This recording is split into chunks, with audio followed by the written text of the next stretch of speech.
and just have people come in. Look at all these comments. Yeah. Unbelievable. So are we live? Can people actually see this now? Right now it's going live in a second, and we are live. What's up, guys? It's the Kevin and Jay show today. We always put Kevin first. Actually, you know what? Let's move you here. Hold on. Yeah, what does sound better, the Jay and Kevin show or the Kevin and Jay? No, it's Kevin and Jay sounds better. Yeah, it has a better ring to it.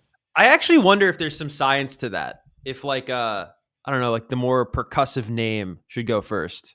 Kane and Corey, I mean, that's just like apples to apples. That's the same thing. Right. But yeah, Ronnie, no, I think Kevin and Jay. No, but I think it's more about you're doing a symbol. So I think you're just trying to learn how to talk. But I'm saying that I think the like what are some famous radio shows? Because there's not a lot of podcasts, right? That do. I mean, this is a podcast that has two names, but it's born out of a radio show that had two names. I feel like radio shows.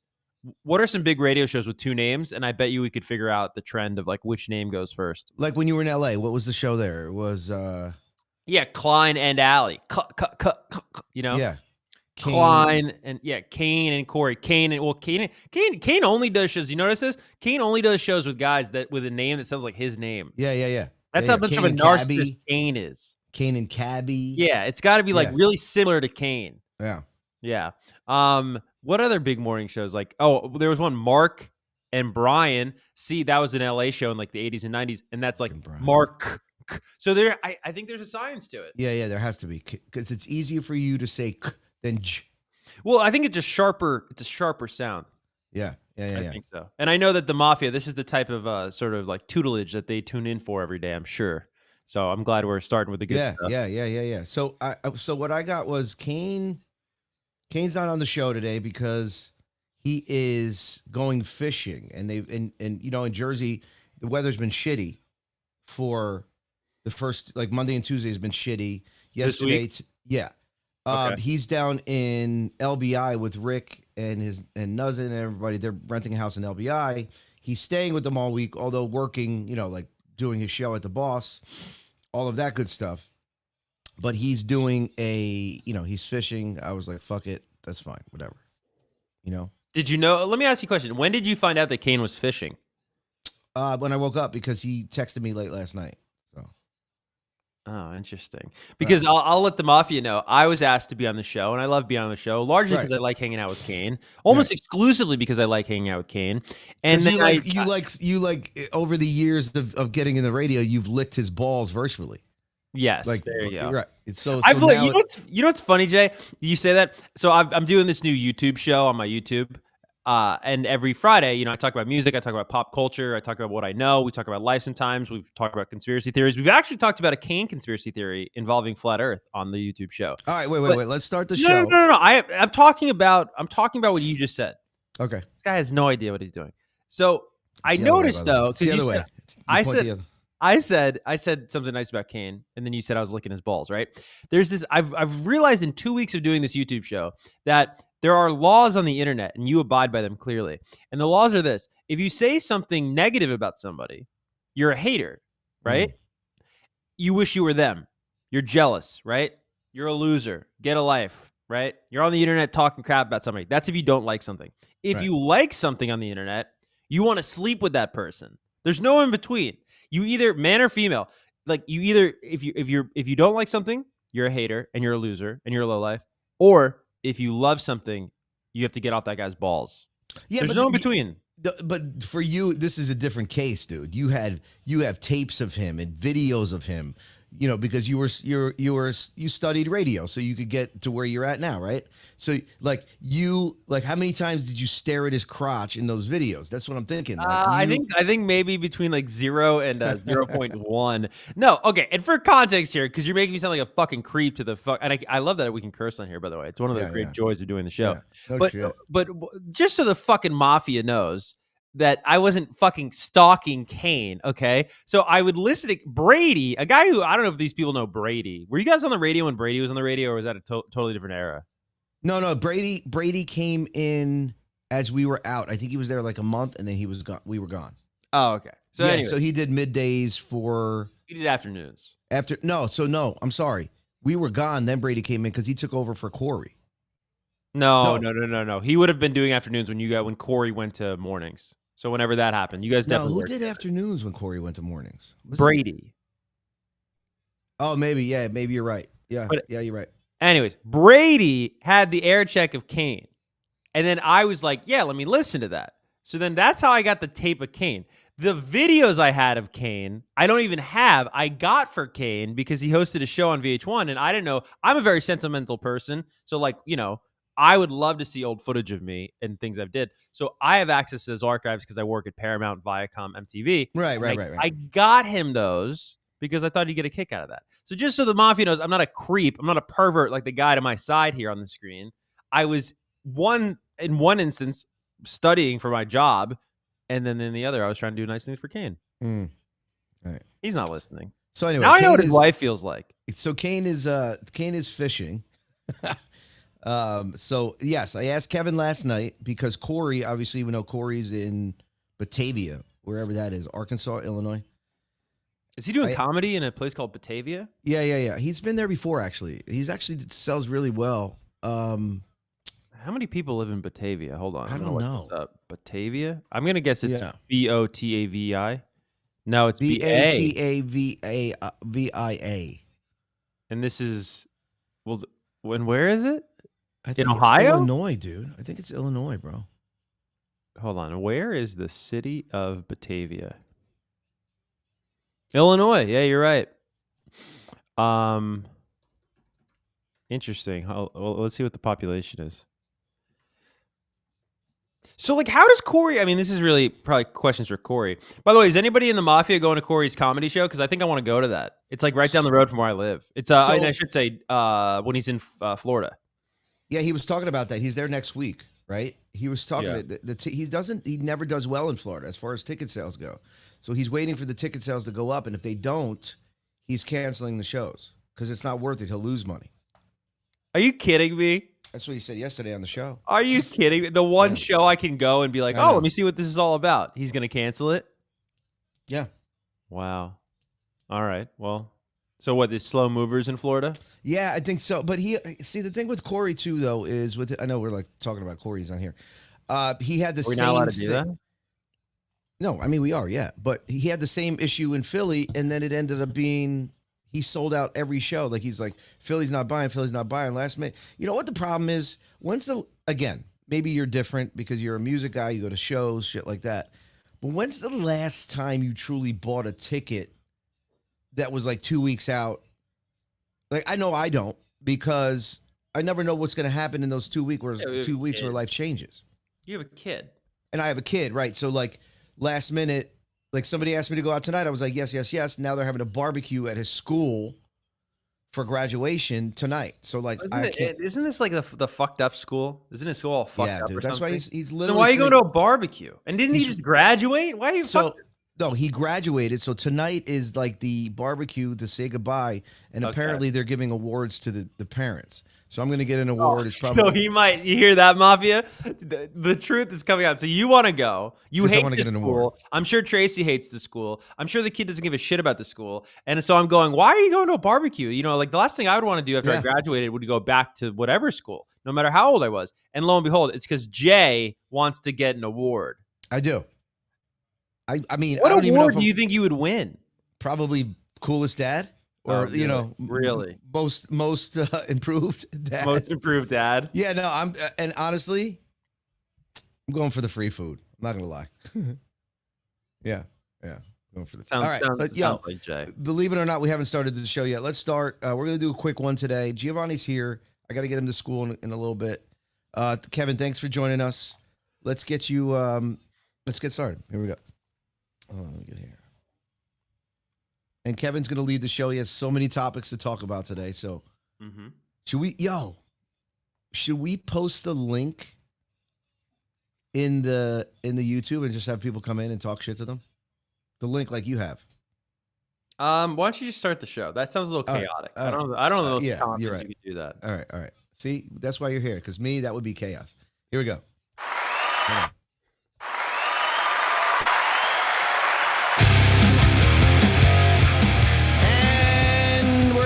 I don't know where that button is, but welcome to the Kevin and Jay Show. Yeah, Corey and Kane. Kane and Corey are not here today. Kane is fishing. We'll get into that in a second. Corey is, as he does every weekend, this one just happens to be an earlier start. He's traveling, doing some comedy shows. I think this one's in Batavia, Illinois. We went into it. Kevin looked into what's the population of Batavia, Kevin? You said like 300? No, no, it's like 23,000, 24,000. Yeah, it's not bad. So he's actually been there before. He's going there again. So I called Kevin last night. Didn't know that Kane wasn't going to be on. Asked Kevin to fill in for Corey, as we usually do, because you guys love him, and rightfully so. He's a handsome dude. Then this morning, I woke up to a text saying, hey, I'm going fishing in the morning. It's the Kevin and Jay show today. If I can, I will pop in. He probably won't, because if you've listened to the show, Kane is extremely afraid of being on a boat. So he's probably shivering right now, afraid that the boat's going to sink. So, Kevin, thank you for joining us on a Thursday edition of the show. It is entirely your pleasure, Jay. It is. Here. I'm earning heaven points today, I think. I'm giving back to in you, the less fortunate friend in my life. So I feel good about doing the show today. I've been pretty fortunate lately. How are the robots going? Good, man. I've actually, believe it or not, I sold four robots. Okay. And I came back from training on May 2nd. So, a month and a couple days. That's pretty cool.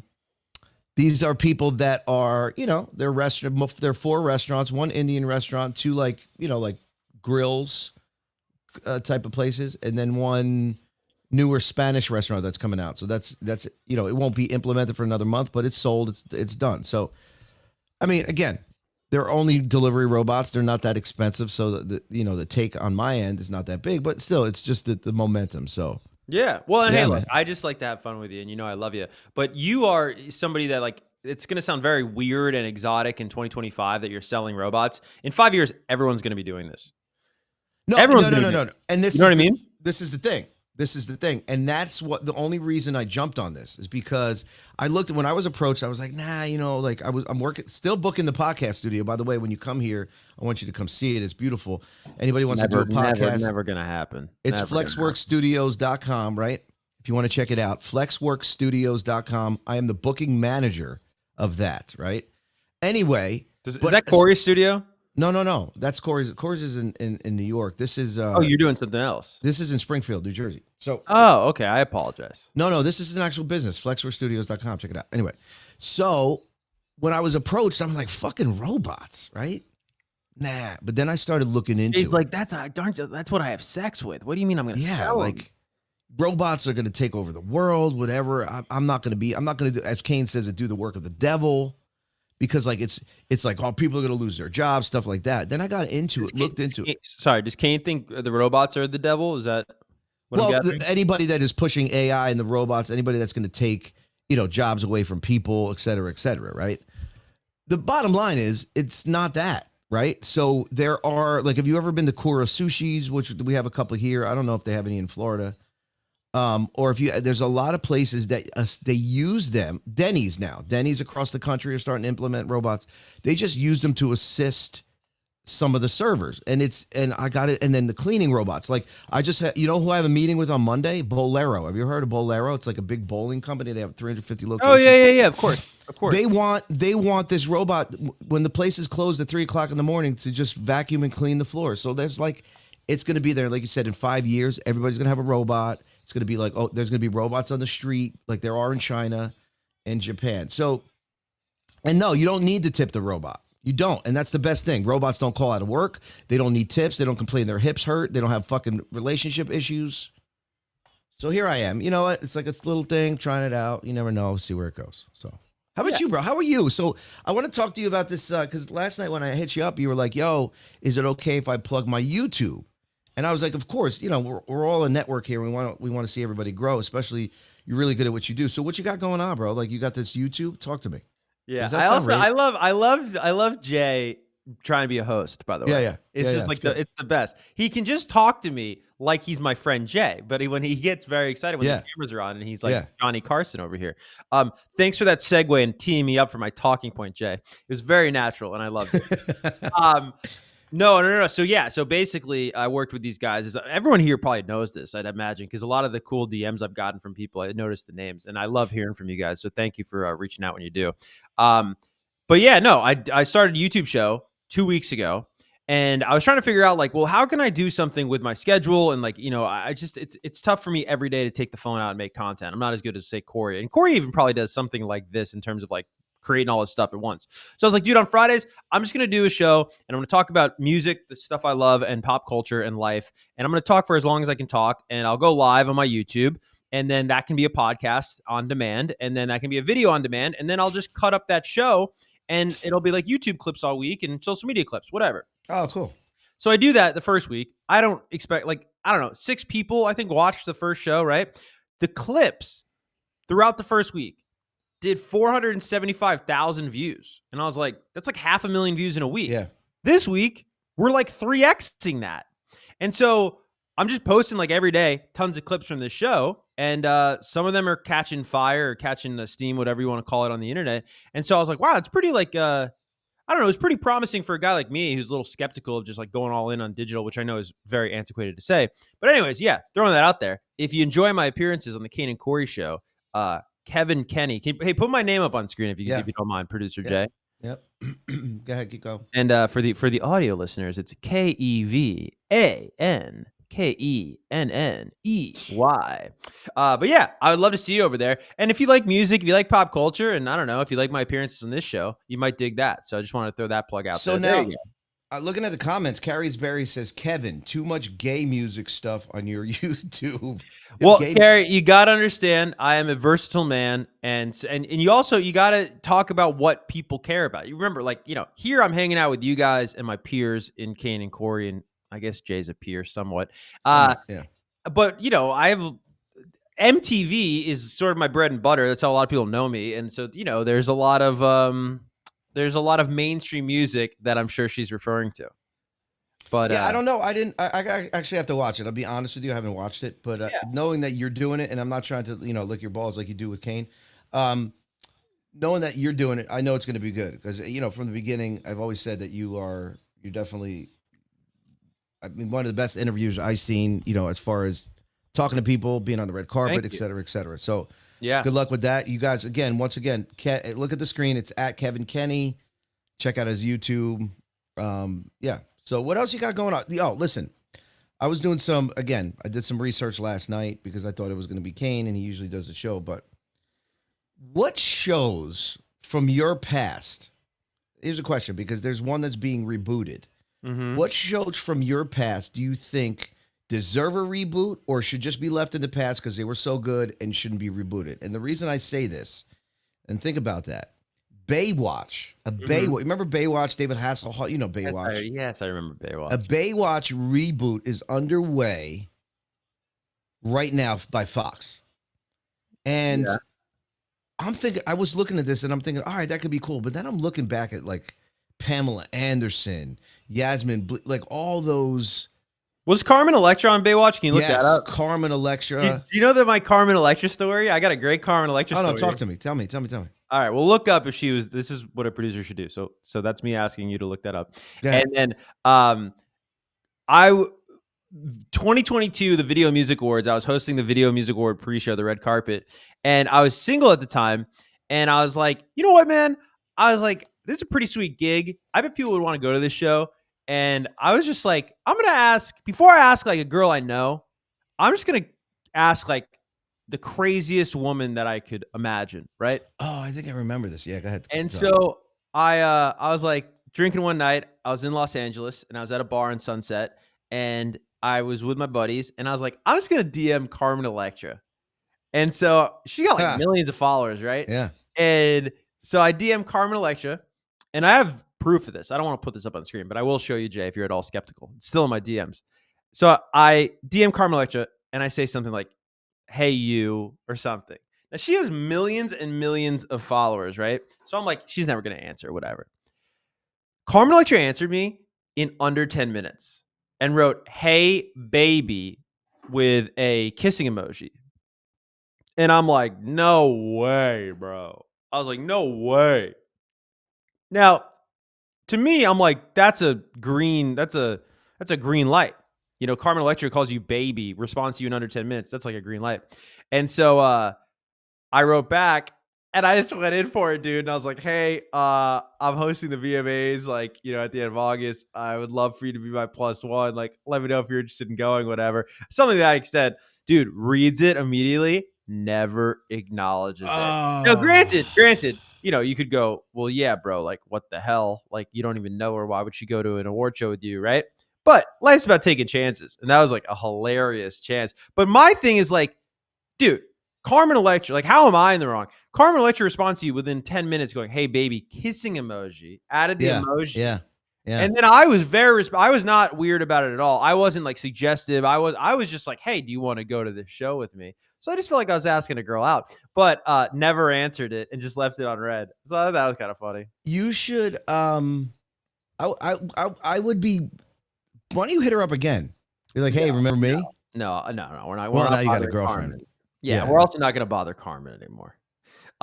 Chris with a K says, Kevin, why the hell is your Instagram profile pic of Nicolas Cage? So my profile pic on Instagram is typically my spirit animal for that like time in my life, and things just speak to me.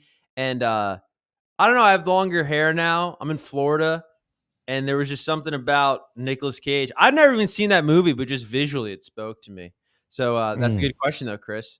And then Crazy Figure says, did you hear the MTV VJ Ananda passed away? I did. And that's so sad. Very young, 52 years old. Do you remember Ananda Lewis? Yeah, of course. Jay? I saw everybody posting about it yesterday. Yeah.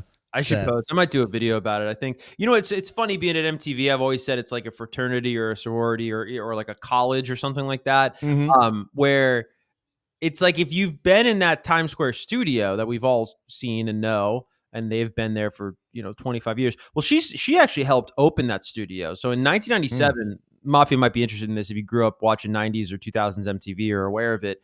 MTV, of course, for the past 28 years has been in Times Square. Before that, they shot Uptown stuff. They had an Uptown studio. They had a downtown studio. Great story, Jay, is how I used to hustle to get out of work on Fridays because I had an MTV show on Fridays. And to listen to this, so my MTV show on Fridays, and then I'll get back to Ananda. My MTV shows on Fridays was like, it was this digital show on YouTube, and it was different than the TV show. And they had me do it from like 2020 to 2022. Anyways, I would get off from work on Fridays, right? Now, for those that are in the area of New York and listened on 92.3 when these guys were the morning show, our studios were at 345 Hudson Street. So I would be like, yeah, I can't go into work. I got this MTV show. They'd give me off work on Fridays. Guess where I taped the MTV show? 345 Hudson. 345 Hudson, dude, on the other fucking side. So to paint you the picture, this was an office building, right? And there were two sets of elevators. One was the radio company, and the other was Viacom, the company that I worked for MTV. And so I literally was done with my show by the time my radio show started. I just didn't want to fucking work on Fridays, and our boss didn't look into fucking shit. And so I would get off from work, and I was literally just across the hallway. But in 1997, they opened that Times Square studio, and a lot of people might not know this, or maybe old school New Yorkers. I wonder if Brooklyn Johnny, if he's in here, if he ever remembers. He's in Brooklyn. Answer this. I wonder if you remember Brooklyn Johnny. That used to be a bank, and so before it was the MTV Studios, it was a bank in Times Square, and they were all, you know. So, anyways, they wanted to make this big grand splash. Again, old school New Yorkers will remember this about the mid to late 90s. Giuliani really cleaned up Times Square. I mean, Times Square used to be like, I mean, Jay used to love Times Square, I bet, as a young man. And you could go, you watch porno in Times Square. Oh, dude, the peep shows and shit. Oh, yeah. It's fucking awesome. That's where Jay came of age. And so they cleaned it up. They put like an M&M store, and they kind of like, you know, really gentrified and Disneyfied Times Square. And one of those big initiatives was MTV. But anyways, I say that studio, I just feel like once you work in it, you have a connection to anybody who's ever worked in that studio. Yeah. And so, so do you feel like you could just walk up to Carson Daly at any time if you see him on the streets of, you know, New York and say, hey, bro, and he'll know who you are and shit? Well, I mean, yeah, he would know. I've met Carson Daly. You know what I mean? He sat right next to me at the VMAs last year. Oh shit. Okay. All right. I thought I said, did I post that picture? I forget if I posted that picture or not. He was with his son. And so I was like trying not to bother him. And then I felt really bad because I felt like MTV kind of did that on purpose. Cause it was weird to, like, what are the chances that, because they seat you at a VMAs, Yeah. somebody is in charge of where they seat you. And so I thought like, oh, somebody is trying to like foster this hello, just because we've had similar jobs at that company. And so I didn't want to bother him. And then I said, what's up to him really quickly. And because we also worked at K-Rock together, or not together, but we both worked at K-Rock. Yeah. And so I said hello to him, and I felt really bad because then after I said hello to him, like everyone said hello to him. And I was like, oh, because when you see somebody with their kid, and especially I can't even imagine how sentimental that must have been for Carson Daly. Like he's showing his kid now. Yeah, he's like showing his kid like what he used to do and all that stuff. And he presented an award at the show. And but yeah, no. So I would hope he would know who I was. So before I want to get back into the reboot thing, because we like I know you and I have been talking. Do you see? Because I think when I first met you, you got into MTV, and then you were saying like we had many conversations where like the true host is like out the door, right? That stage is over. Like, and we were saying you'd probably be one of the last to truly do it, like the TRL style. Yeah. Do you see that door coming to a close now? You know what I'm saying? That door is totally closed. You're never going to see, and I don't want to dwell too much on me, but no. But to answer this question, you're never going to see a guy like me ever again, in the sense of I came up not through social media, not because I had a big digital audience. And that's not a knock on people who come up that way, by the way. But I was like, I think the very last, I graduated college in 2014. And so that was like right before everything began to switch. And so, yeah, I don't think you're ever going to see like a 25-year-old kid get on television again. No, but like that was the last of that archetype. I joke, but it's honestly, I love this term. I'm a late model child, in the sense of like the last year they make certain cars, I'm like the last year they made a car like me.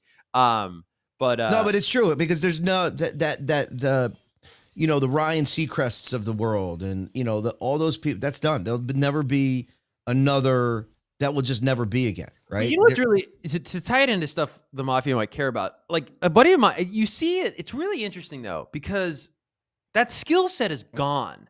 Where like the smooth operator of an MC or like a broadcaster. A buddy of mine sent me, literally today, I woke up to a DM on Instagram, and it was Rich Eisen. For any sports fans, he was a big sport. He still is this big name in sports. He does like the NFL Network. He has the Rich Eisen show. Yeah, of course. But he started on SportsCenter in the 90s. I grew up watching him on SportsCenter. And my buddy sent me a SportsCenter highlight of the MJ flu game for any basketball fans for like 1997 or something like that.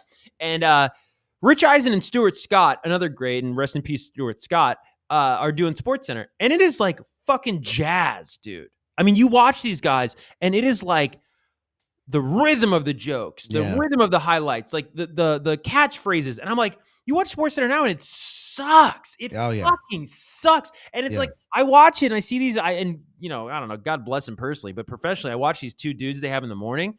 They are so fucking bad. I mean, so fucking bad. I'm like, well, hey, here's the thing. And this is how really like Corey's living proof, but how digital media has like totally changed the world. Corey makes and I say this respectfully, bajillions of dollars, right? Doing what he loves, doing what he's great at, from the comfort of wherever the fuck he wants to live, right? Absolutely. And he's going to Batavia, Wisconsin this week, and he's fucking, he's going to make a bunch of money out there, etc. Okay. Why the fuck would somebody live in Bristol, Connecticut? No offense if you're watching from Connecticut. That place sucks. There's nothing to fucking do in Bristol, Connecticut. And that's where they make you fucking live if you work for SportsCenter. So what's going to happen is the talent's going to go down to the people that really need that job versus the people that are like the best at that job. Sure. And the people that are the best are going to do it on their own. So that's just kind of how we got to where we are. I agree. And again, I'm not a big, like, I don't study it like you. I mean, I used to, but you listen, you got to turn it off. It's just, there's, like you said, there's no fluidity. There's no finesse anymore in that, like you said. So I wanted to ask you that because I know we had many conversations about that. So, all right, let's get back to this because I was thinking about it. Baywatch reboot. I think the show should be left in the past. Do you agree? Like, I don't think anybody could ever do it like they did it. Is there a show from your past where you say, nah, fucking leave it in the past? Why are we rebooting it? I just think that these reboots are just a way, obviously, to like for people to be nostalgia and maybe bring it and let the new generation realize how good it was, but it'll never be as good. Like the original Baywatch, that is the new one will never be as good as the original. I'm sorry. David Hasselhoff, fucking Nicole, whatever her name was. I mean, Pamela Ant. Come on, dude. What are we doing? I just want to remind the audience, if you've been watching the whole show, I asked 20 minutes ago for Jay to find a fact for me about Baywatch when we were talking about this. If Carmen I forgot about it. Yeah, and he didn't. No, Yasmin Bleeth was definitely on there. I mean, Carmen Electra was definitely on there. Okay. No, I think this is a horrendous take by Jay. I think if there's any show that is sort of evergreen or timeless, it's the equation of Baywatch. You didn't watch Baywatch. Nobody fucking watched Baywatch for the acting, okay? So take away these people like David Hasselhoff or Pam Anderson. Nobody cared about the acting. Baywatch's whole appeal was just hot, young chicks in tight outfits. Okay, that is timeless. We can absolutely go and cast a bunch of new, young, hot chicks and hot dudes for that matter. You know, maybe some people are into the whole David Hasselhoff look. More power to you. You can find a new David Hasselhoff. There's a new like silver fox out there, I'm sure, like a middle-aged, heartthrob for sure. And you can definitely find hot chicks to go in those little outfits they wore. You know what's really funny?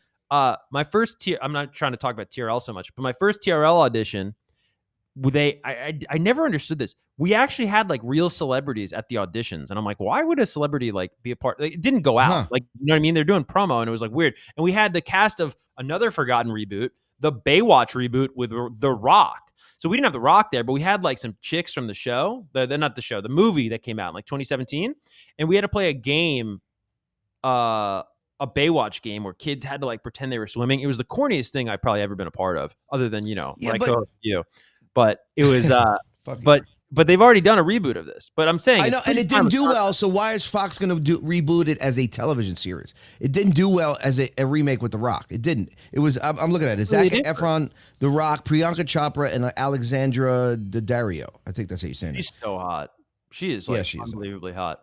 Well, it's a completely different setup, man. I mean, first off, the only people that are watching television is this like Fox, like over the top cable, like you're not cable, but TV. It says here Fox TV, Fox News. So the only people watching fucking Fox, dude, is people that watched Fox when Baywatch was on. So I think this will probably cut through. I think if you put this on after football, it does really well. And I don't know when they're thinking of rebooting it, but I think if you put this on after football, it would do well. If you put this on after college football, it would do well. And again, like, old people watching, and I say old people would love, old people watching Fox are going to like the idea of like watching hot chicks on the TV. There's people that still watch TV, dude. There's not a lot. No. I mean, you can say it, but there's not a lot. There's fundamentally not a lot. You're not a bad person if you still watch TV. I'm not trying to shame you, but there's fundamentally, like, I'll give you an example, and this is very analogous to TV. The morning show in LA at K-Rock, I remember, like, right before I left K-Rock, they were boasting that they reach 175,000 people a week, okay? From 6 to 10 a.m. morning drive. Okay, I just told you I started a YouTube show, and I'm fucking nobody in terms of YouTube, and I reached 475,000 people last week. Wait, they were boasting that they hit 175,000?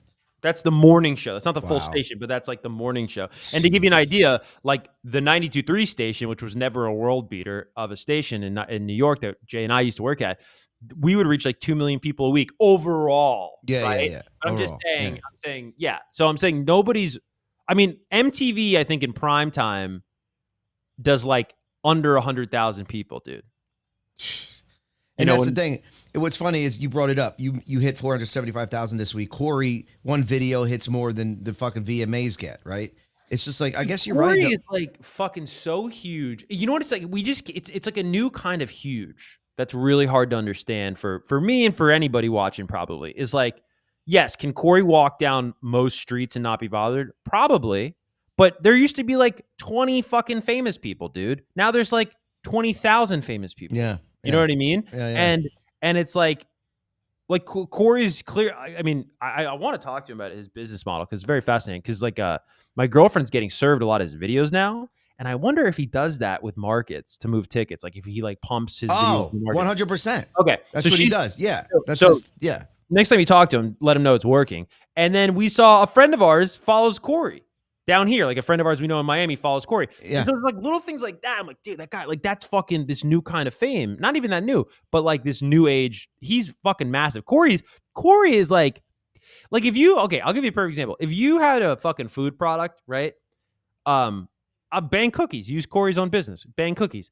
If you put Bang Cookies on a commercial on fucking Baywatch, let's say you do a product placement on this new Baywatch reboot on Fox, right? And let's get some fucking cookies. What's that? A Bang cookie? What do you see the logo on the show?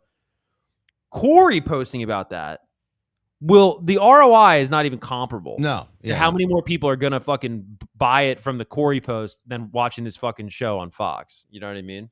But I agree. And Gold Coast says, I don't think I'd know who Corey was if it wasn't for the show, right? So, but you have no idea how many times I go to places and people find out that I do a podcast with Corey, or I know Corey, or people find, I'll be walking around and I'll be looking over people's shoulder and they're watching videos of Corey. Like, it's insane the amount of times I was with him in the city where we would just be sitting at Bryant Park Grill eating, and people, oh my God, are you Corey? And they take a picture, and you don't realize, like you said, you don't realize, because we just, we're here with him every day, right? And he's just Corey, who's fucking Corey, right? Well, it's that word. Corey would probably say this himself. Like, upper demo men is not his bread and butter. No. And so it's like, you and I are not going to be served Corey's content, right? No. The same way that the Mafia member, it was a Carrie, was joking like she didn't like the music I talk about on my YouTube, right? Well, it's like, yeah, because I'm probably not reaching or trying to reach a 92.3 audience, right? Or a rock audience necessarily, right? And it's just, we live in that sort of niche world. I got a thing I wanted to talk to you about and tee it up for Kay next time. All right. Sure. Wait, before we get out of this, is there a reboot from the 90s that you would not want to see done? Or are you just think reboots are cool? What do you think? Let's close that topic. I think I have a life and I don't think about this shit. All right, good. All right, next. All right. So you don't, right. Awesome. I was just trying to be a Kane. That's all. I'm teasing. I'm sorry if that was. No. All right. I'm just giving you the business. So tee it off. Go ahead. So I thought Kane's conspiracy theory, I don't know if we should call it that or not, but his thoughts on flat Earth were really fascinating. And here's the thing too, is like, I really like talking to Kane about stuff because I like talking to people that think about things differently. And I don't have to agree with them, but it's like, because like I was interested, like Kane was real passionate about flat Earth, and he was citing things he believes in, right? Like the Bible and things like that. And he was probably citing other things I forget. And then so I looked into it and I was like, so how do you explain like not going off the edge of the Earth, right? And apparently, did you know this with flat Earth? It's people who believe in flat Earth, they believe that Antarctica is a wall. It's not what it looks like on the map. It's like a wall that insulates the Earth. And then so I didn't look into it that deeply, but I was like, well, I wonder if anyone's ever... See, where it gets really interesting is like if no one's ever crossed Antarctica. They've had to have crossed. I don't know, man. There's no restaurants out there, I read. There's also like very limited... really anything. There's nobody lives in Antarctica. And so I was like, it's just interesting where people that poo-poo this shit, I'm just like, dude, you're only here for so long on Earth. Why not entertain? And I'm not saying like promote things that aren't true. I don't know. But what I'm saying is like, I think it's a good exercise for your brain. So that's kind of one of the reasons, not, among many, that I like talking to Kane. But I have another conspiracy that I don't even know if this is a conspiracy or not, but I'd love for you to use this. If you're a producer, Jay, clip this out and play it for Kane, or maybe I will. Talk about it. I'll make a note. But dude, okay. So I love this channel called News Nation. Has anybody in the chat? Oh yeah, News Nation. Do you guys get News Nation? Is that like a national thing? I have YouTube TV. No, I get it on Comcast. Really? Yeah. It's on like real cable. Yeah. I get it. It's like in the 1700s, but it's there. Yeah. God, isn't that crazy too? Like how bloated those cable lineups are. Yeah, and it's you ever go to a random channel and you're like, who the fuck is watching this right now? No, but it's 1700 because there's the 800s, which is normal, and then the same channels are in the thousands, which is HD, and then the same channels, like it's stupid. Anyway, go ahead. That's crazy. Oh, it's stupid. Yeah. All right. So, anyways, News Nation is great because I can't stand really either side of the extreme political spectrum these days. I just find them both to be like theater at this point. So, News Nation is like pretty down the middle. I really dig that about them. Anyways, dude, over the past like year, they've been doing these stories, and again, like every fucking week, it's like I can't believe the shit we focus on in the news versus the shit we should be focusing on, in my opinion, that are just huge stories. And I go, how are we not talking about this? Dude, let's start here. Like about a year ago, I was watching News Nation and they were talking about how China is buying up all this farmland in like the Midwest, right? So they're buying up all this farmland. China, like the Chinese government, I think it's the Chinese government, is buying up all this farmland. So it's like a little weird, right? Okay. So then a couple weeks ago, how this wasn't a fucking national story and the lead on all of these news programs is beyond me. And I'd be curious to know if you've heard this story, Jay, or if anyone in the chat has heard the story in the mafia. A guy from China is flying to the U.S. and gets to visit his girlfriend at the University of Michigan, who's getting her bio master's degree. Don't quote me on the super particulars, but this is the gist of the story. So this guy from China is flying into the U.S. direct from Shanghai to Detroit to then meet her at Ann Arbor at University of Michigan. And for whatever reason, customs like stops this guy immediately. I don't know why. They think he's weird. They think he's acting a little weird. They think he's acting a little off. So they start like basically interrogating this guy. And he's like, I don't have anything. I don't have this. I don't have that. Anyways, they have him in customs for like 3 hours, this guy. They're interviewing him. He's saying, I'm just seeing my girl. I'm here to see my girlfriend. That's it. She's finishing her master's. That's all this is. They search him. Like 2-3 hours in, they find somewhere on his body, in his luggage, killer fungi, dude. Now, I don't know shit about fungi. I don't even know how you could like bring fungi in a plastic bag, but he did this. And this killer fungi, you can look this up if you have any additional information, Jay. This killer fungi this guy from China is bringing could kill 1 billion livestock. So then they were saying, they start looking into the girlfriend and him, and they were communicating on these Chinese apps, and they were communicating obviously in Chinese, and they start deciphering all these messages, and this was all planned. They were planning this whole thing. And then you start looking into, well, wait a minute, is she really there doing a bio degree?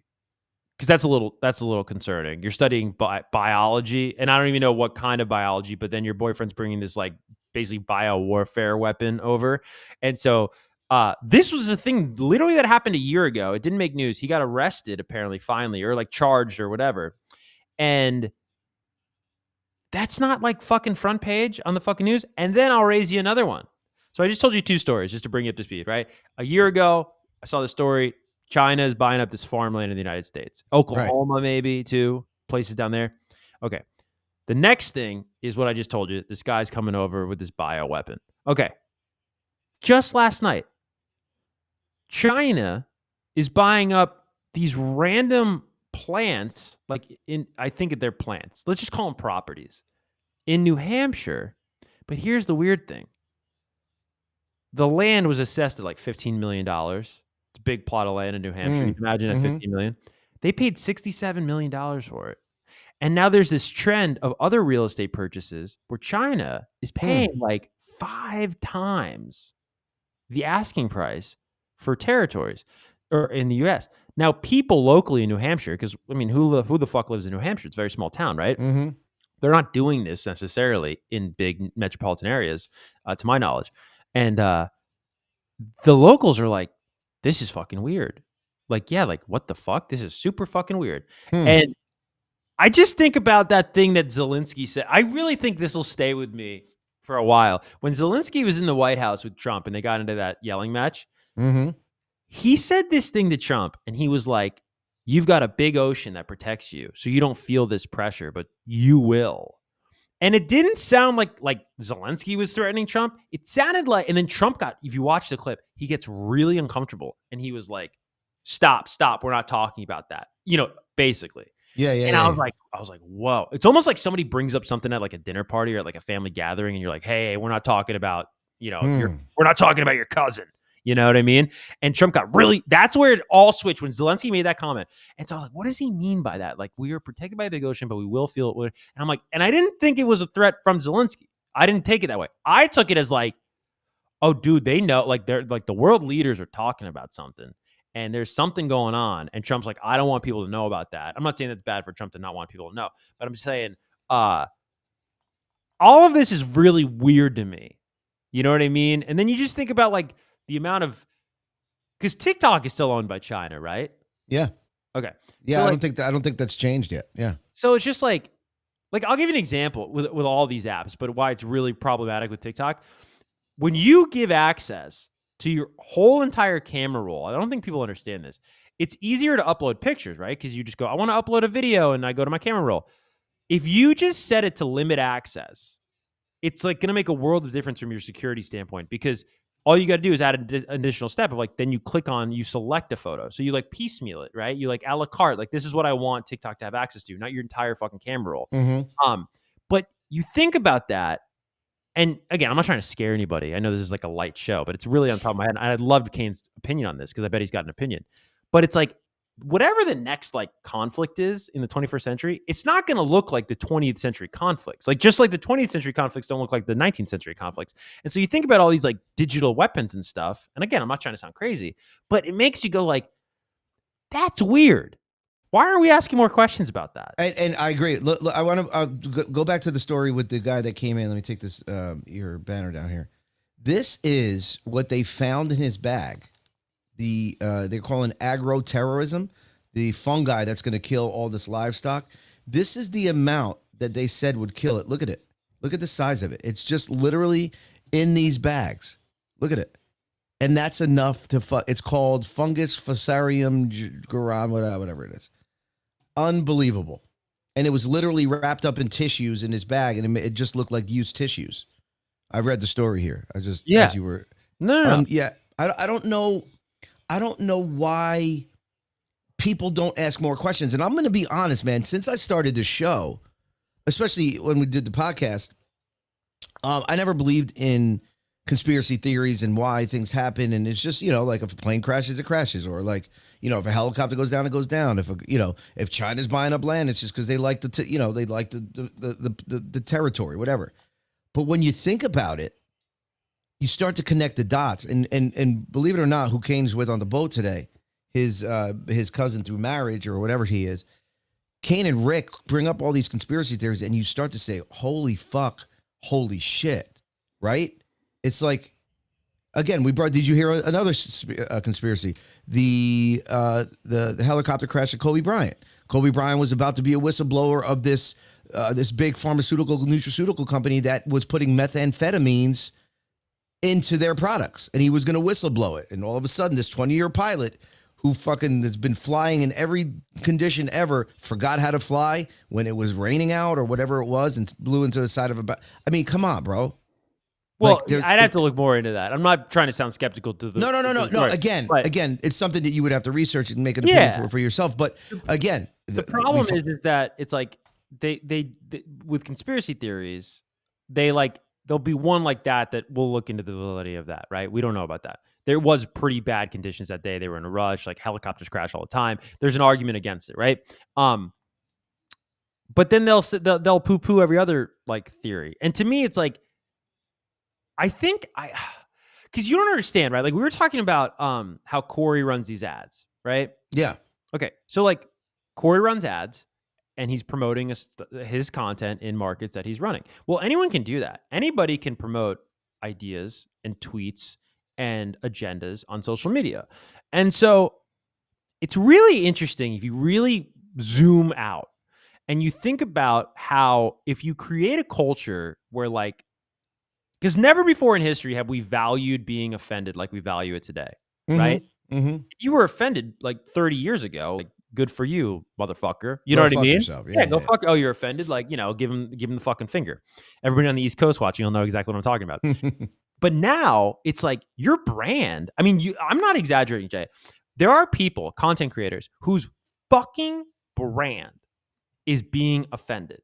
So like they kind of cosplay as like journalists or like internet journalists, but what they really are is like they'll find a story that they kind of half know what the fuck happened in it, and then what they'll do is they'll just like bitch and moan and complain, and then like a bunch of other people, because it's the easiest thing for human beings, by the way, it's the easiest thing to just complain. We love complain, it. Yeah. It's like Be escapism. Upset, right. It's like, it's offloading responsibility for our own shortcomings. We love it. It's like smoking or something. It's like a fucking terrible vice, but we love it, right? Complaining and bitching and moaning, right? And so we literally value being offended so much that there's what it does is like, again, this is really conspiratorial. But if I was like a foreign power and I was trying to like attack the US, and I was trying to make the US weaker, right? I know I can't attack them because there's a fucking ocean. So physically it's very fucking tough to invade, right? And we're our army's fucking amazing, our military is fucking amazing, our armed forces are fucking amazing. And it's like, so how could you attack somebody with non-physically? It's like, well, what if I were to like promote a bunch of fucking agendas online that are going to divide the country, right? Because that's like the fucking strategy as old as time, divide and conquer. That's literally, cliche, right? And so, because again, if you guys are on X watching this, like not right now, you're on YouTube watching it probably, but like if you're listening to this, think about how next time you're fucking scrolling on X, if you're on X, think about how like you have no fucking idea who that person is. You read a tweet and you're like, that could just be a fucking bot. Yeah. And there's a lot of like rage baiting bots where like they'll share something without context, whether it's like an arrest video or they'll share some like sort of, and they'll try to like racially contextualize it. And you can tell there's people that do this on the left, and there's people that do this on the right. And I'm like, if I was a foreign power, I would totally divide this way. And I would just like the same way that I'm not conflating what Corey does to this, but as an example of the mechanism, I would pump fucking money into it. And I would almost have like these bot farms, so divide. And then what I would especially do is I would push agendas that would make asking questions, like basically I would push agendas that would make being offensive a crime, which socially it kind of is now, right? Mm-hmm. And so it's like, wow. So like if you have different thoughts than whatever the main thought is, I would demonize those people, right? And so it's very interesting. If I were to weaken the US, that's probably what I would do. And I think there's a chance that somebody might be doing that. I'm not accusing any country. I want to be very clear on that. We're just kind of talking about what we see in the world. No, but I think you're right. Again, we have an ocean. It's hard to invade us. How can we get into the minds of these people and divide them? Because the vision starts within your mind. Then that spreads like wildfire, right? I think you're right. I mean, you're onto something for sure. Hence why they want to ban TikTok and they want to because it's literally a disease in people's minds. I mean, I think you're absolutely right. I don't think that's a conspiracy theory. I think it's going to come out and it's going to be, eventually they're going to be able to control again, you have, God bless these children that are getting shot up in these schools, but where does that start? Yes, it starts at home, but where do they get these ideas? Where are they able to plant these seeds and make these seeds grow? It's through TikTok, the TikToks, and like you're right, and it's all coming from overseas, and they're and all these leaders of these foreign countries are laughing every time a school gets shot up or every time, and they say, well, it's domestic warfare. Yeah, I get it, but these fucking sites are being run by people overseas and it's being killed over here. I mean, let's be honest. You're right. You're absolutely right. I think you're right, and it makes sense that you say it. Well, and again, if you were to design an app, if you wanted to infiltrate, right? Like the 21st century Trojan horse, if you will, another classic story we all grew up listening and knowing, right? Is they built the Trojan horse to get into Troy because they can't get into Troy any other way. So they mask it as a gift, and then inside are all the army, right? Yeah. And so it's a famous example for anyone who wasn't familiar. The 21st century Trojan horse that I would design for America based off America's values at scale. What does America value, right? They value money. Capitalism. They value fame, right? They definitely value entertainment. I mean, really, what is uniquely fucking American? What is uniquely American? It's scalability of income, right? Capitalism. It's entertainment, Hollywood. What's our greatest fucking export, right? Probably that, right? Entertainment, art, music, all that stuff. Okay. And then fame. We really, really, really, I mean, the paparazzi is crazier here than anywhere in the fucking world. Why? Because of fame in America, right? Okay, so I just named you three things: money, fame, and entertainment. Okay? If you were to design an app, I would make that app the easiest app to become famous on. Okay? And in 2019, 2020, for a lot of reasons, TikTok was easier to become famous on than anything else. And that was a big attraction point for creators where they couldn't really grow, let's say, on Instagram necessarily. It was hard to discover unknown people that you weren't following on Instagram. You'd have to figure out, you'd have to find out about somebody on TV and then follow them on Instagram. There wasn't a lot of discoverability on Instagram. Sure. And so on TikTok, right? So we'll go through the 3 points. You can become wildly famous on TikTok. Okay. Money. Through being wildly famous, you can make a lot of money on fucking TikTok, right? Now, TikTok Shop, it's like QVC. It's like Home Shopping Network. I know it's gotten bigger recently over the, like you said, over the last couple of years. Yeah. Huge. Also, not only TikTok Shop, right? By the way, I don't know if people know this. You can I could get this mug, and if I find the link for this mug, I don't have to have the mug. If I find the link for this mug, I can do a TikTok video telling you how great this fucking mug is, right? For those that are listening to the audio product, I'm holding up a blue mug. And if that goes viral and I put money behind that TikTok, I get commission. So you don't have to be live. You get, look, Nivea, right? Is that your masturbation lotion, dude? Like you just keep it next to your fucking...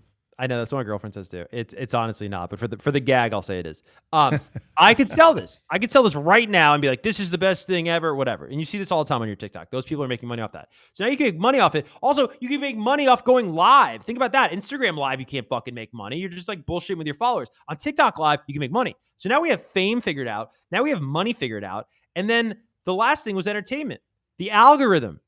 Oh, it's the worst. You don't have to channel surf at all. If you pay attention, if you guys are on TikTok, pay attention the next time how long you scroll on YouTube, how long you scroll on Netflix, how long you scroll on Instagram before you get something you fucking want. TikTok, very minimal scrolling. Yeah, it's almost immediate. So fucking well. Dude, yeah. I'll give you an example really quick. My dog's name's Rocky. One of my dog's names is Rocky. So we call him all these different sort of like nicknames. One of them is Rockstar. So we'll go, oh, Rockstar, whatever, talking to the dog, right? I was talking to him a lot last night. I had my phone on me. I was, whatever. I wake up, I'm getting all these TikToks about rock stars. And I was like, oh, that's fucking weird. Like rock the drink stars, or the just rock? No, like rock stars, like podcast clips about rock stars. Yeah. And I was like, what the fuck is this about? Like rocks? Like it was like weird. It was like, and it was that term, rock star. It wasn't rock music, it was rock star. And I go, dude, so they're clearly listeners. We've known that for a while. 100%. Yeah. So anyways, right? Like I didn't have TikTok open when I was talking to my dog. People don't understand. When you give your fucking apps microphone access, they have microphone access. Yep.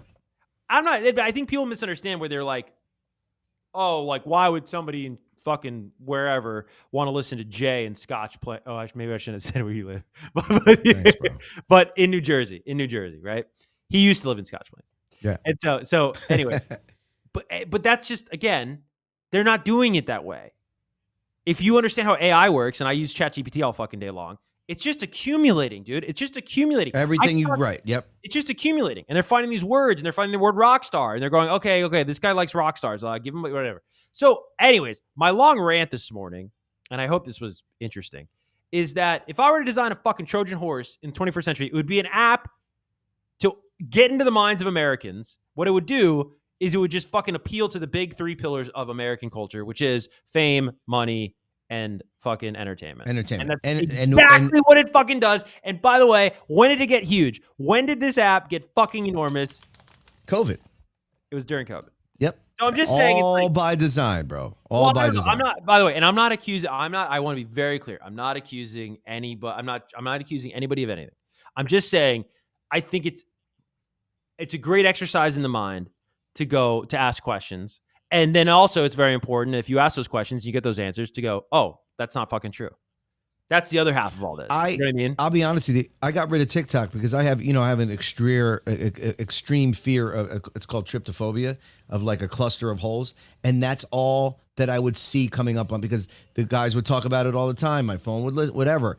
I got rid of it because everything I saw was like that. So I erased it because I was making myself sick. Like it was insane. So I got rid. But I agree with you. If you are, what kind of warfare is that? Is that like mental warfare? Well, would you call that? It's just like, dude. But like, people have been doing this for fucking ever, bro. Yeah. Like, and you see it in America. Like the American version of this, right, is like the politicized news channels. Mm-hmm. So like Fox is going to show the absolute worst shots and footage of the LA riots this week. Okay. Aren't you? Oh, I was going to ask you, aren't you fucking glad you're out of LA, dude? Yeah. Fuck LA. But, I mean, I knew you were glad already, but now you're seeing this shit go down. It's just like, it's ridiculous. What My the point, fuck? though, is like Fox will show the worst of the footage, right? MSNBC might not even fucking show the footage. Yeah, I know. And so it's just like, because they're going to push this agenda and then Fox is going to push this agenda, right? And so, but they're both fear. They're both fear. Fox is trying to scare you of these people throwing concrete, right? Which is very scary. And then the left is trying to scare you, thinking that Donald Trump is going to like take over the like he's going to, I don't know, like I don't even know what they're trying to scare you on that side, where they're like Donald Trump's going to take away your rights or something like that. Yeah, well, they're saying that now he's sending in 700 Marines and the fucking whatever he's sending in, and he's the one causing it because it was peaceful before he's sending all these troops in to save the city. Whatever, man. It's all bullshit. I mean, Kane said it. I mean, he speaks. It's all of us have to come together as one, and it's not a Democrat versus Republican. It should be us versus the government, because they're controlling us. The division, like we've always said, the Democrats and the Republicans are sitting in an office together, fucking having a beer, laughing at us because we're more divided than they are, right? It's all media trying to create this story. Listen, the last 4 years, we had fucking disaster, some might say. Others liked it, but we needed a change. So we have a change. Now this is disaster. Like nobody, it's like being a DJ and never being able to fucking make everybody happy. Nobody will ever be happy. We just got to come together and realize that strength in numbers, we can beat the government at some point. But well, it's very interesting too if you think about, you were talking to me about reboots before. We talk a lot about like entertainment on the show. If you think about American-made entertainment, right? Like in the what was it? In the 80s, it was like all the movies, like it was the Russians. Like who did Rocky fight? Rocky fought a Russian. Yeah. The movie Red Dawn, 80s movie. They're fighting the Russians, right? Yep. When I was coming up in like the 90s, and like I remember those James Bond movies. They're always fighting like these evil foreign people, right? Yep. In the 2000s, you got a lot of Middle Eastern enemies, right? And then now, it's like we're the enemy. It's like the left's the enemy, the right's the enemy. It's like, and I think that's like, I was at dinner with people I know recently, and there was an American flag, and they were like, like take that down or something like that, kind of something nasty. And I was like, people, I don't know, like, what are the effects of that? Like, where's that? Like, when I talk about these, like, really harmful agendas, like anti-patriotism, I'm not saying you shouldn't hold your country accountable for its imperfections. And imperfections is probably kind when you think about the history of America. But there's a big difference between, like, that holding accountable, like the past and what was wrong and all this stuff. And also, like, hating your country, where you have all these fucking rights and you have all these freedoms, and a lot of these fucking people, bro, it's like a lot, like you have freedoms here that you wouldn't have anywhere fucking else. I was just gonna say that. Carrie's Berries just said, my American flag got ripped off my car yesterday. Like it's you can't even. You got to have fear now being patriotic for your own country. Like we have rights here that you go. I think we spoke about it yesterday. I made a joke. I was like, I don't know. And I said, maybe America should implement shit like they do in fucking North Korea, where if you fucking steal something, they cut your hand off. Like. Well, I'll give you an example of that, right? I'm not advocating for the dismembering of. I am, or if you were, what? If a guy rapes a woman and they beat him publicly in the center and they whip him and shit, or like shit like that, where that should be implemented here. Well, here's what's just it's like it's so crazy. It's so crazy to me, like the fucking facts that we just like, not we, but like people will just ignore. Like the human, I love, like literally on the shelf back there, there's like a bunch of like, there's like 48 Laws of Power and The Art of Seduction and The Truth About Money. And there's a lot of the stuff I read. I just love, how do humans work? Not in a manipulative way, but just like how they work. Yeah. I'm fucking fascinated. Because I'm fascinated, dude. When I feel something, I want to know why I'm feeling that way. I was really fucking depressed yesterday, like super fucking depressed yesterday. And I was just like feeling so fucking lost, and I was spiraling really bad yesterday. And I talked through it with like, AI. And I also like was just reading. And anyways, I want to know like why we tick the way we tick. Anyways, to say all that, it's amazing to me when people just ignore human nature nowadays, where like, whether it's the immigration thing, it's like, well, dude, it's like what they're doing. Yeah. Like, yes, it's probably really fucking traumatic. I can't even fucking imagine. Like, some of the stories I'm hearing are just fucking horrendous, of like kids having to go to court by themselves. Like, that sounds terrible. If that's true, that's fucking terrible. People being ripped out of birthday parties, I've heard. Again, I haven't seen this. I've just heard about it. That's terrible. But it's like, hey, man, it's illegal. And I'm not saying it's easy to get immigration status here. I don't even know how to go about that. Obviously I was born here. I don't know that fight. But like, I do know that law is really respected in America, and humans respect rules. And like, it's going to be tough outside of these coastal communities to convey to a country that like, no, like, we should have sympathy for these people that are doing an illegal thing. And we can argue if it should be illegal. We could argue about that all day. But it's like, that word illegal, dude, is really powerful with human beings. And anyways, what were we talking about just before that? Because that was the big point I was trying to make, and I totally lost my train of thought in terms of human nature, and now I'm forgetting.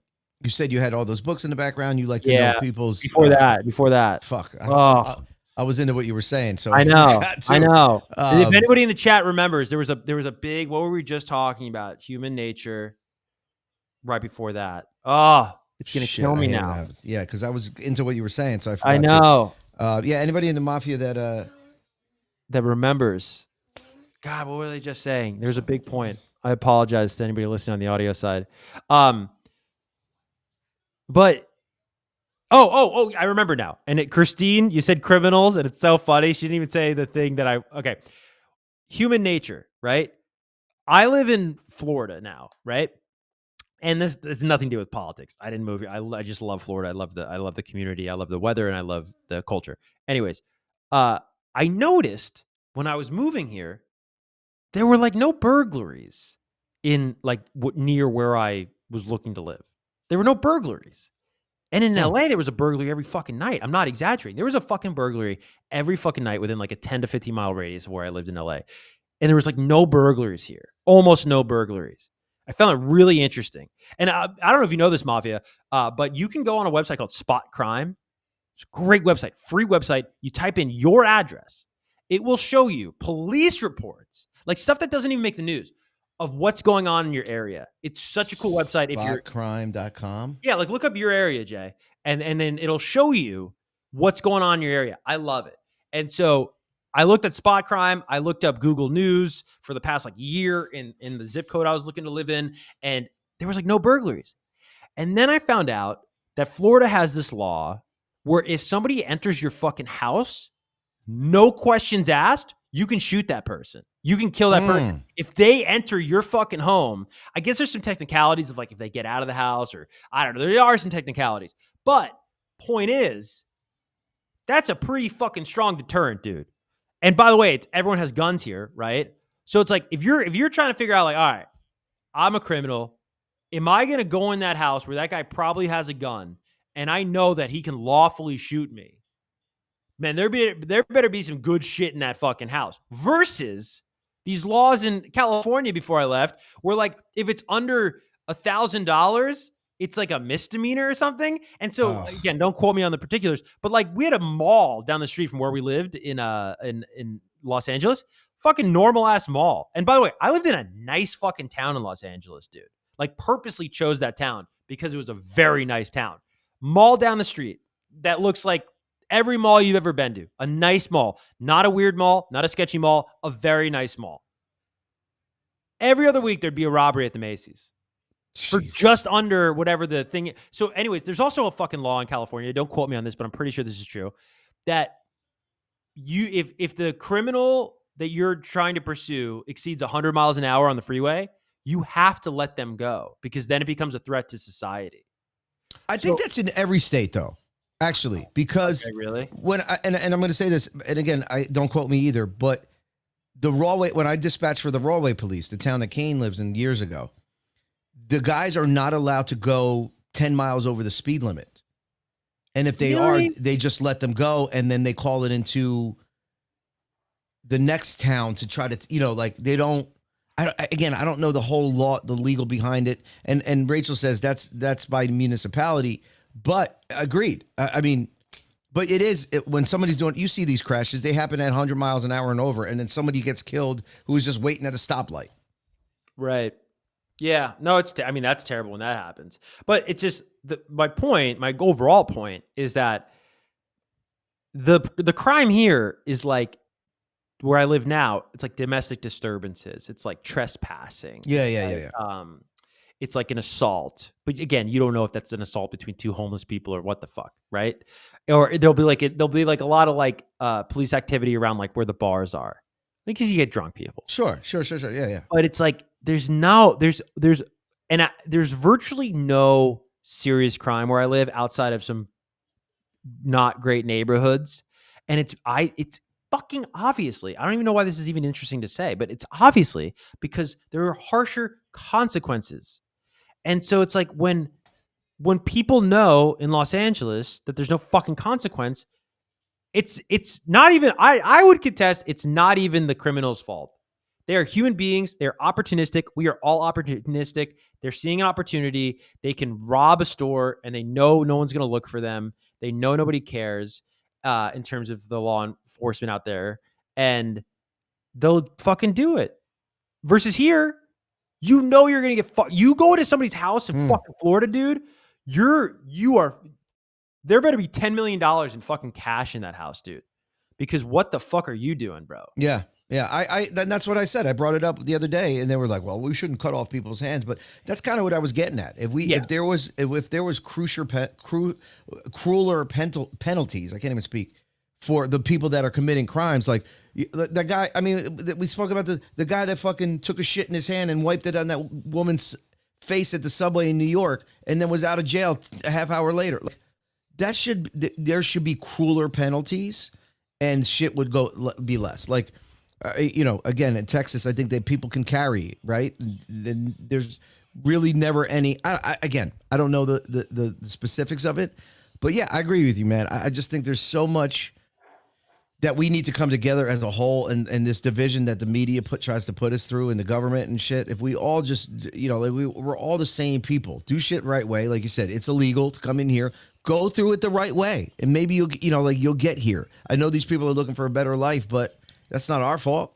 Like, we happen to, again, I don't know. I feel super blessed that I caught the end of like what I would imagine is like the sane era.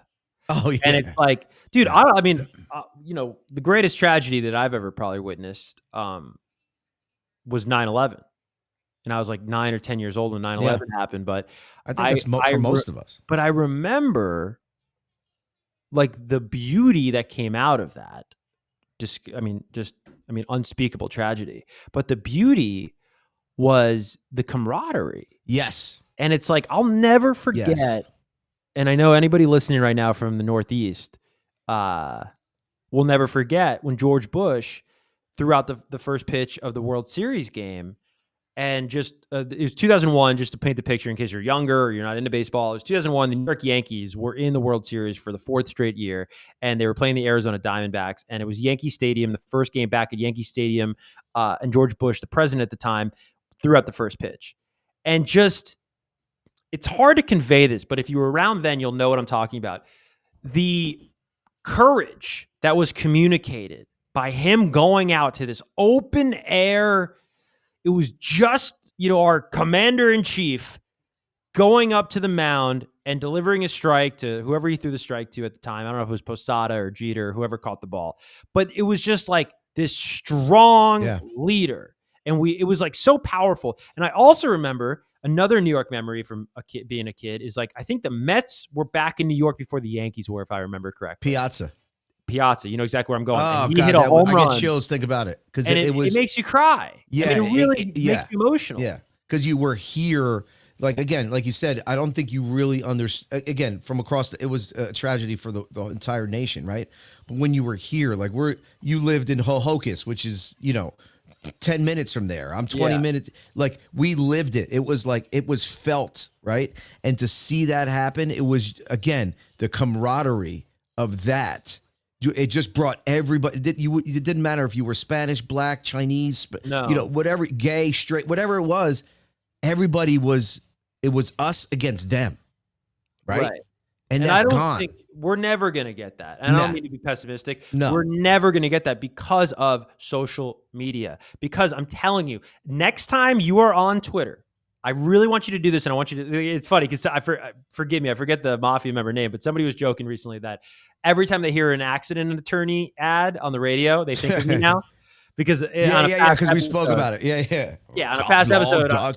Yeah, it's all on a past episode, we were talking about how that's the only thing keeping radio alive. So, anyways, I want you to think of this next time. I want you to think of me, and preferably my YouTube channel you can subscribe to now. Yeah, we'll next get into that before time. we get off. Next time you go on Twitter, and next time you go on Twitter and you see some sort of video that gets you angry, gets you worked up, no matter what you believe in politically, I want you to click on that person. And I want you to really look at that person's page that posted that. And I want you to say, without any doubt in your mind, that you can tell that person is real, that person is not AI, that person, because I'm telling you, there are definitely accounts just sowing dissension, and it's being rewarded. Just like cable news, like why cable news is fucking awful to watch and why most news is just fucking ridiculous to watch is because it's such a loud and noisy world now. You have to be so polarizing. Yeah. You know what I mean? Yeah. And like, I don't know what the climate is here in the chat, but I'm sure we have some people that like support Donald Trump here, right? It's like, if you watch Donald Trump, he will do things, in my opinion, at times, just to get attention. Because you need to do that now. It's almost like when I watch some of our political leaders on the left and the right, I almost imagine that like they account for the troll moment, what I call like the troll moment. They'll do something that is like vague, that they can deny they did. Oh no, I meant something else. But it's enough of the thing that'll piss off the other side that the other side will say it was this. And watch this, really watch this. When people do appearances or interviews or things like that, there's always the troll moment. Where it's like, why'd you say it that way? Yeah. You know what I mean? Yeah. But part of that is you got to stay in the news. You have to stay at the top of the headlines. And the way you do that in this noisy fucking world. See, the brilliance of the old school media's concept was like, it was a finite amount of channels. And so you didn't have to. Like, I love when people like respond to backlash, Jay. I don't know if you ever see this. And the backlash is like some fucking lunatic with a Twitter account. Yeah. Like, I just saw Jelly Roll's wife is trying to have a Bunny. baby. Yeah. Bunny's trying to have a baby.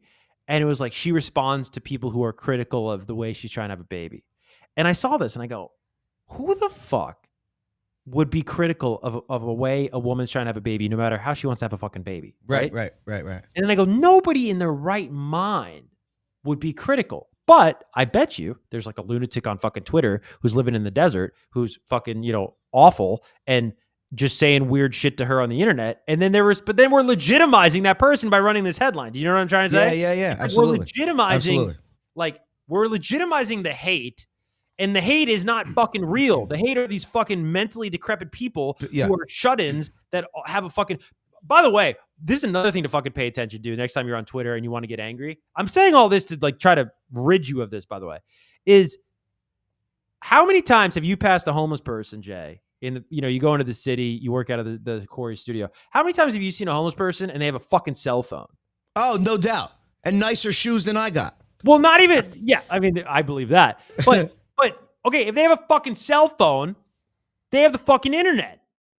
And so they have a Twitter. They could have a Twitter. And so you don't even know if you don't even know, like there's somebody, I don't even want to get into the particulars of this because I don't want to give them promotion. There's somebody on the internet that has a running joke of doing bodily harm to me for years. Somebody that like, I don't like know. In real time, like real life. This is real life. Yeah. But it's like if you, I didn't want to get into the specifics, but if you saw the nature of it, it's like kind of jokey. It's like not a thing that would ever happen.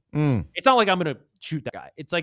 But it's like that guy's probably a fucking lunatic who saw me on television or some shit. Or like, you know what I deal with is because like radio and TV are available in jails. So people will watch, like people are watching MTV in fucking jail. And they're seeing me in fucking jail. Or they're hearing me on the fucking radio in jail. You got Bubba to fucking masturbating to your voice, dude. Well, that's what I'm saying, dude. So anyways, I just think it's weird we're legitimizing. Yeah. You know, because I have friends that'll talk about like, oh yeah, like some insanely like homophobic or racist fucking thing. And I'm like, dude, the only people thinking like that in 2025 are fucking lunatics. Yeah. Lunatics, bro. Agreed. Lunatics. I know. Even when I was a kid in the 2000s, bro, if you were fucking racist, that wasn't fucking cool, dude. Like, we'd be like, oh, that fucking weird kid. Like, that's a fucking weird thing to say. You know what I mean? Yeah. But it's like, we'll be like, look at this. Look at these 100 tweets of this awful sentiment. This is America, or whatever the fuck people say, right? And I'm not saying we have a lot of problems in this country, but I'm just saying, like, when we legitimize, yeah, lunatics, and we don't just call it for what it is, those are fucking lunatics. We should demonize that shit, and we legitimize it with like a counterpoint. Yeah, no, it's again, the media trying to divide us. Last thing before we go, did you see? And again, I don't want to talk about it, but I want everybody to think about it. The plane that went down in India, like. When did this happen? 242 people were on this plane. When did this happen? I think overnight or something. All right, here, I'll give you some hosting tips. Set it up. I don't really know. Hold on. Let me give you some producer tips. No. Listen, plane down. Let me try it. Plane down in India. All right, let's see. Indian plane crashes in Ahmedabad. 17 minutes ago, over 200 people are dead. All we know, Indian Air. Okay. I'm looking at New York Times. A Boeing 787 Dreamer carrying 242 passengers crashed in a residential airport residential area near the airport, hitting a doctor's hostel. Yeah. What's the conspiracy behind that? This is like brand new, Jay. Like last night or this morning or something like that. Oh my God, this is another Boeing? Bro, again. What cures were on that plane? What people were doing research that were on that plane that were going to cure a disease or you know, a car run by water or you know, again, this is where we're at in life. And again, I'm only thinking this way honestly because of Kane and Rick, because I would just have been like, oh, fucking, it was a malfunction to the plane. Yeah, but you can't. Okay. And by the way, this is not commentary on Kane or Rick. I love both those guys. I'm just saying, it's like, you can't, not everything's going to be a conspiracy, bro. I'm sorry, bro. Into a doctor's hostile. Meaning we're doctors. Or a hostile? Hostile, sorry. Okay. Wait, I'm going to try to read a little bit more of this because, like, this is interesting. How the New York Times does articles. Is this always they update it live? Okay. Yeah, they update it live, and they have like live updates. Okay. So it says Tata Group, which owns Air India, confirmed in a social media post that Air India Flight 171 was involved in the tragic accident today. Our thoughts and deepest condolences are with the families and loved ones of all those affected by this devastating event. He said the company was focused on supporting all the affected people, blah, blah, blah. Verified footage from the scene shows large plumes of smoke billowing from the crash site. So let's look at this. Oh, man. If you look this up online, this is like major. Okay, Air India said 242 passengers and crew were on board the plane when it crashed. It included 169 Indians, 53 British, 7 Portuguese, and 1 Canadian. The airport's now closed. Wow. I'm just trying to... Boeing 787 Dreamliner planes have experienced operational problems in the past with passengers on board, resulting in injuries, but there has been no fatal crash. What is going on with Boeing, man? And it said this plane could have crashed, typically caused by multiple factors: bird strikes, pilot error, manufacturing defects, and inadequate maintenance. That's everything. It's because somebody was on that plane. And again, who just said it? we're making everything into a conspiracy theory. I mean, you start to. But come on, dude. What? I mean, something will come out. Something will come out. Something will come out. And again, maybe it's just Kane and Rick's influence. Yeah. How many were doctors that could cure cancer? It's just, you start to think, man. You start to think. Yeah, it's fun to think, I guess, having a beers around a campfire. I'm just saying you got to dig into it more. Like what I was talking earlier, about with the China conversation was like, there are 3 provable things that have happened over the past year that if you put them together are very concerning. And a 4th thing with the Zelensky comment, right? But I'm just saying, you'll drive yourself crazy and you'll make yourself miserable if you truly think that all of this is that there are people in the world that, and I don't know, look, this might be a fucking huge story and I have no fucking idea. This happened less than fucking 5 hours ago. So I'm reading about this as you're telling me about it. They crash into the campus of a local medical college. But again, it's like, well, if this thing had something wrong at takeoff and there happens to be a local medical college like right next to the airport, well, that's a pretty vulnerable spot to be in if you're, so there's 2 sides. Again, you could always make an argument. Rent not doing well after. Oh yeah. So Rick's, they're on the boat. Anyway. All right, listen, man, I'm going to get out of here because I have to go and get him to school. Kevin, always a pleasure. The Mafia loves you. I think we're doing Summer Fridays tomorrow, so there's no show tomorrow. Last day with Kane and with the family and LBI. So we'll see you back here on Monday. Kevin, what else you got going on? I know you want to plug your YouTube again. Please do it. I got a show tomorrow. You guys, since we don't tune into Kevin, is it free? You don't do link, like it's not a paid thing, right? Free. But it's definitely a different show than this show. It's a music show. It's a pop culture show. Most of the music you'll probably go, this isn't for me. It's more mainstream music stuff. We talk about rock music sometimes. I bet we have a big rock audience here. But yeah, even if you just want to be a good person in the world and not like those Twitter bots, you can just subscribe to KEVAN. Put it up on the screen for our lovely viewing audience, Jay. And anybody on demand, I would just appreciate your support. I'm trying to start this new thing. And you guys have always been very positive. I love hearing from you in my DMs. And I'm very grateful that Jay and Kane and Corey will have me here. And I love saying what's up to the Mafia. So say what's up to me over there on the YouTube. Yeah, a lot of people are saying, who just said it? It's going by fast. Somebody said, can you come back once a week, Kevin? Pamster wants you back once a week. Yeah, I mean, we can work that out. If you're interested in coming on our show once a week, we'd love to have you. Pam, maybe we get rid of like one of them. Like, I don't know. Like Jay. You don't need a producer. And then you put me in and maybe that's what we do. Hey, I'm okay with that. Oh, great seeing you, Kevin and Jay. Damn. Kevin, thanks so much, bro. Appreciate you getting up early today and hanging out with us. Is that you talking or somebody? No, that's me. Oh, okay. That's nice. All right, we'll be back probably Monday. I don't know. I'll keep you posted. I think we're doing Summer Fridays, but definitely check out Kevin's show tomorrow. What time is your show tomorrow, Kevin? Is it live? Probably like afternoon time, and then it's on demand. All right, cool. Check it out. Actually, send me a link. I'll link everybody to it on our page. I appreciate that. So they can check you out tomorrow. Since we're not doing a show, Kane will be in, like I said, LBI with the fam. So thanks again. Have a good weekend. Maybe. Talk to you later.